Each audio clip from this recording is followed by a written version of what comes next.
We got about an hour left until music releases. No, I'm not looking at the beef balls. Calm down. Wait, what do you mean? How graphic? How graphic? What is it? All right, I didn't expect you to do that.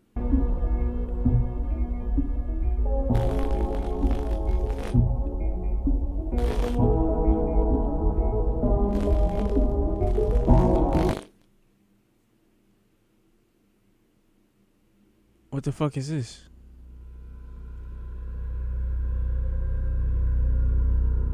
Throughout time, fascination with death has been an ongoing and shared subject for many. All right, chat W stream. I didn't know this is what it was. I didn't know that.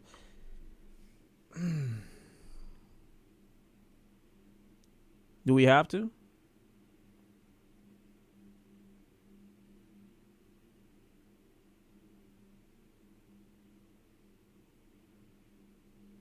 I'm no bitch. The grim, oddly fascinating part about the afterlife involves the possibility of forming some sort of connection with a lingering entity or a loved one that might have passed.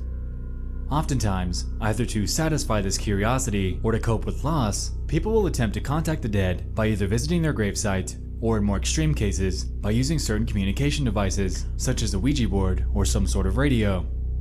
By this point in time, as we all know, these definitely provide heavily mixed results, depending on who you are. But what about those that take this fascination too far? Historically, we've had a few very infamous names pop up about certain people keeping dead bodies for themselves. Such was the case with Carl Tanzler, the necrophile that kept a deceased and mummified 22-year-old in his home to live with him for over 7 years. This case is crazy in and of itself, but it's been covered time and time again. He built insane. Because of this, I wanted to focus on a similar, if not slightly more extreme situation that came to light a few years ago, surrounding the bizarre happenings of a Russian man by the name of Anatoly Moskvin. The Russian doll man? What does he mean by that? Moskvin is a 52-year-old that, back in the mid to late 2000s, was regarded a genius by many. He was a historian who authored various scientific papers and acquired the knowledge of upwards of 13 different languages. Many of his peers and family saw him as a quiet, ordinary person with no real cause for concern regarding his behavior. Those be the ones. The thing is, though, he had this unforgiving obsession with the afterlife, and the scientific papers and magazine publications that he would provide over the years would actually come to assist in explaining the secret and deeply outlandish behavior that he was committing right under everyone's nose. What was he doing, bro? You see, Moskvin was a very disturbing character. In late 2011, he had single-handedly thrown Russian police and media into a whirlwind down one of the darkest and most bizarre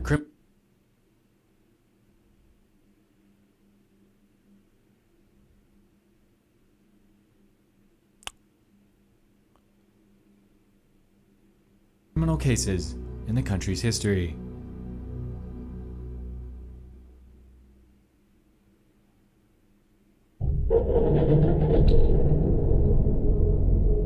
Hey man, to be honest, Man collects sports cards or something. sure. Trying to think of how I would feel. I mean, you probably wouldn't feel nothing if you did, but like me. Well, I'm an organ donor, so you can't do nothing with me. Backing up to 1966, Anatoly was born in Nizhny Novgorod, Russia, to his parents by the names of Yuri Fedorovich and Elvira Alexandrovna. According to his parents, he was very socially awkward and had pretty intense difficulty making friends.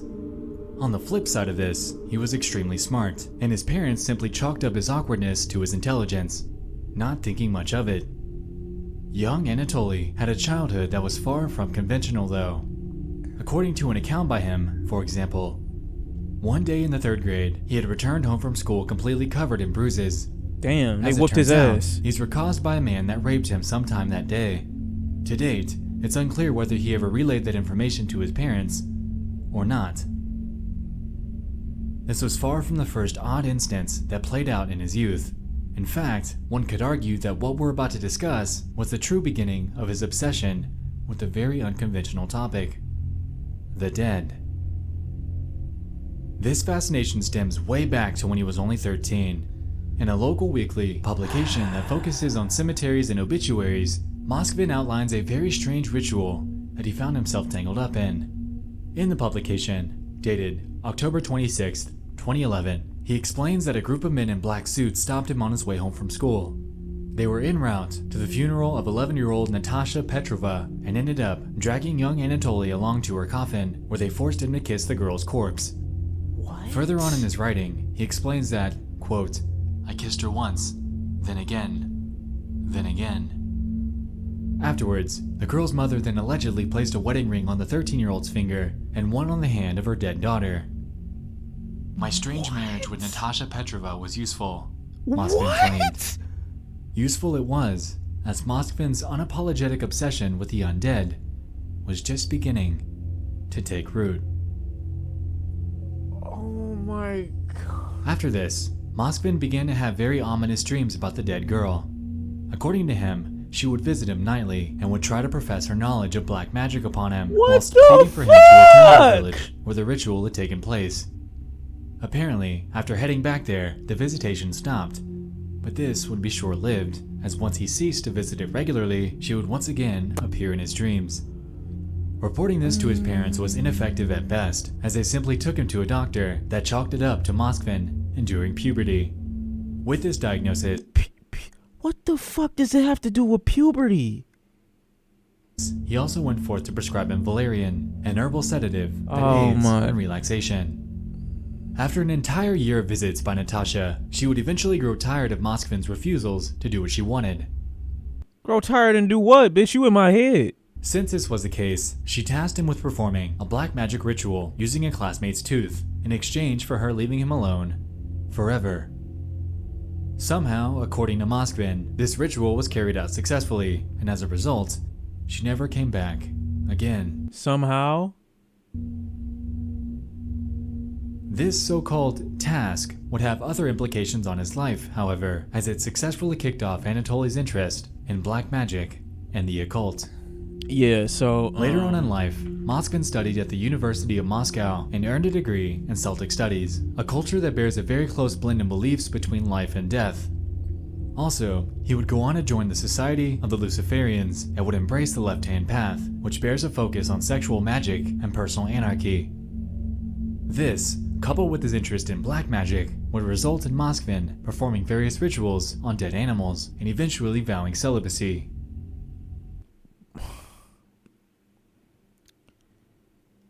Who the fuck is this nigga? After graduation, it became known that he had grown to acquire extensive knowledge of the intricacies of all the surrounding cemeteries in his area.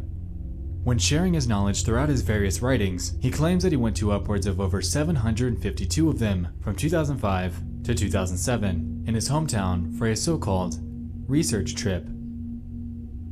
Yeah, he's finished. Assisted by a well-known historian named Oleg Ryabov, the two began their trek across the region to document cemeteries and to unearth local history along the way. The end goal was to publish a book by the name of Nizhny Novgorod Necropolis. I will never say this phrase out loud ever. That contained all of his findings, but as you might have guessed, Moskvin had ulterior motives in mind. Right.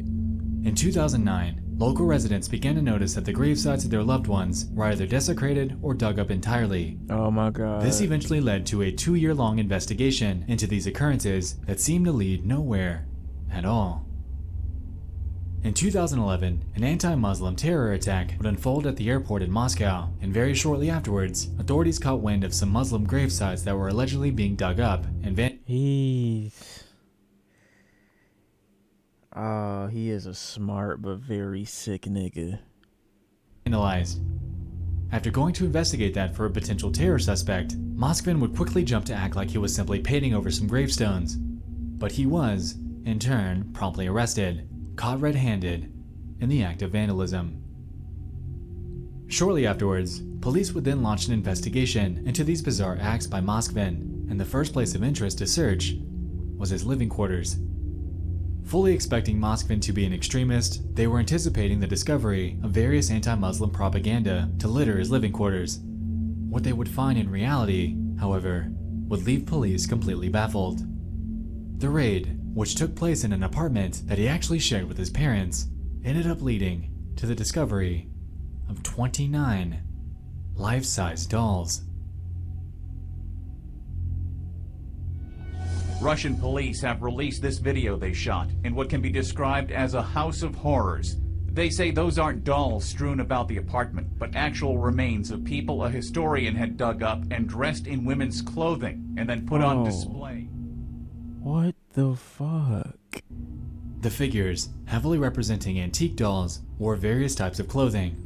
Apparently, Moskvin dressed all of these up in makeup, even going as far as to place buttons or various circular objects in their eye sockets to give them a more lifelike appearance. The thing is though, Why? these weren't simply dolls. Rather, these were all created with the dead corpses of girls ranging in age from 3 to just 12 years old. Even more disturbing, when police began to move the bodies in this investigation, most of them would emit some sort of jingle, and it was later revealed that Moskvin stuffed each of the rib cages with music boxes so they could emit some sort of audible feedback when he interacted with them. Moskvin also allegedly kept track of their birthdays in his room and celebrated them when the time came.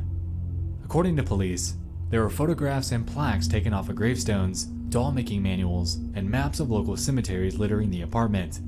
Furthermore, the clothes that most of these dolls were wearing were the actual clothes in which they were buried. Oh my god. Moskvin later...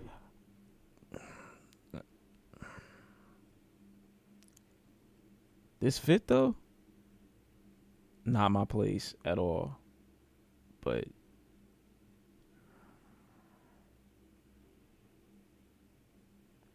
this is so like... admitted that he achieved structural integrity of the corpses by wrapping their legs and arms with rags before stuffing those into nylon tights. He performed this for each of their limbs and their faces before inserting buttons into their eye sockets as to, quote, allow them to watch cartoons with him. In police interrogations that followed, he claimed that he loved most of them. However, there were a few that he simply wasn't content with. The ones that he had grown to dislike were promptly stuffed into their small garage and left to be forgotten. Bro, why not just... I sound sick, but why not just put them back?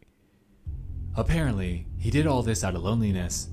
His parents claimed that he'd grown this massive obsession with creating life-size dolls, and bizarrely didn't think much of it, regardless of the smell that it would emit.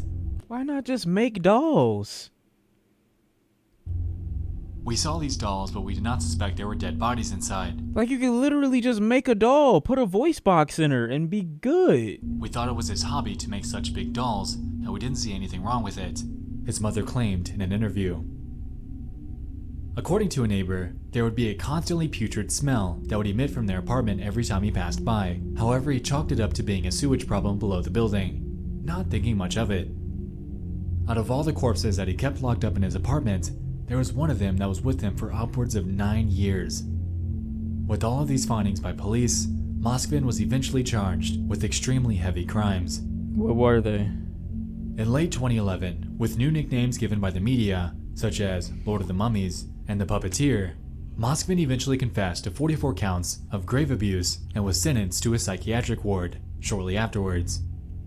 There, he was diagnosed with schizophrenia and has been in confinement ever since. It's been reported that Moskvin was repeatedly beaten by guards at this facility, and according to his mother, was also fed up to 15 pills per day, which kept him in a catatonic state.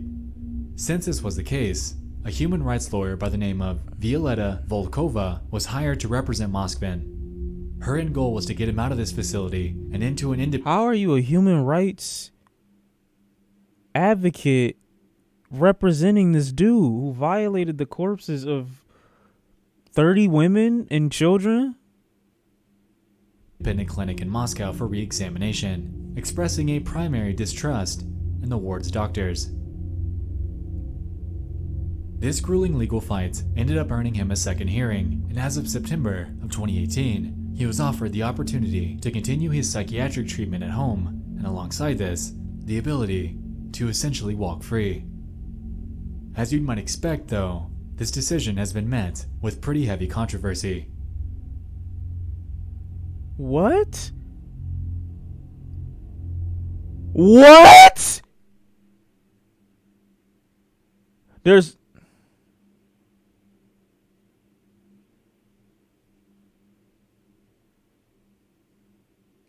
no way. There's no way he said this. There's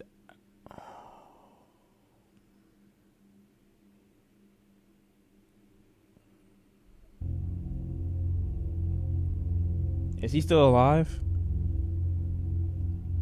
One of the victim's mothers, a woman by the name of Natalia Chardamova, didn't realize that this entire time she was visiting an empty coffin when going to her daughter's Oh my God. gravesite. The corpse of her daughter, Olga, was one of the 29 girls that he dug up and kept locked up in his home. Apparently, she had been brutally murdered at age 10, and it's completely tragic to think about what this mother could have gone through during that. Coming to the realization that her daughter was taken from her not only once, but a second time infuriates her, and she's one of the very many that unapologetically People are still oppose the getting locked potential. up for decades for weed charges, but this guy's just chilling at home. Okay, man. Show me he's in Germany, 2 different countries, or wherever the fuck he from, or Russia. The release of him.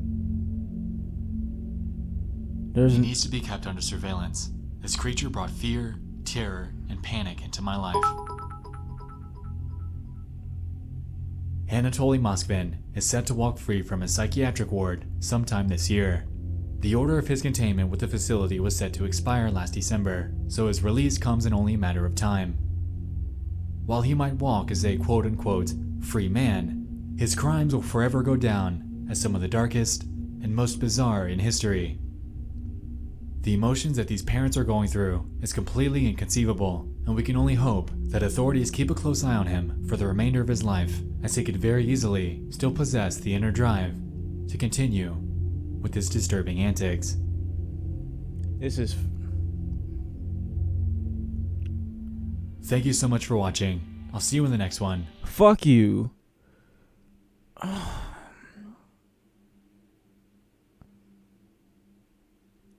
Oh, this is the most disgusting thing I've ever seen in my life. Anatoly Moskvin. Hold on, bro. Anatoly Moskvin. Oh my God, he's still alive.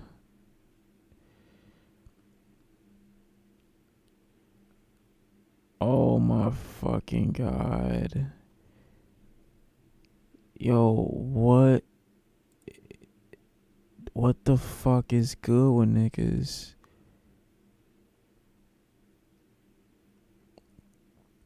I don't think he's free yet.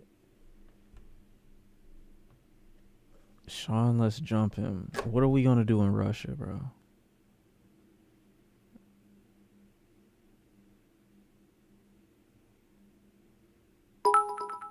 That just Can we look at the baby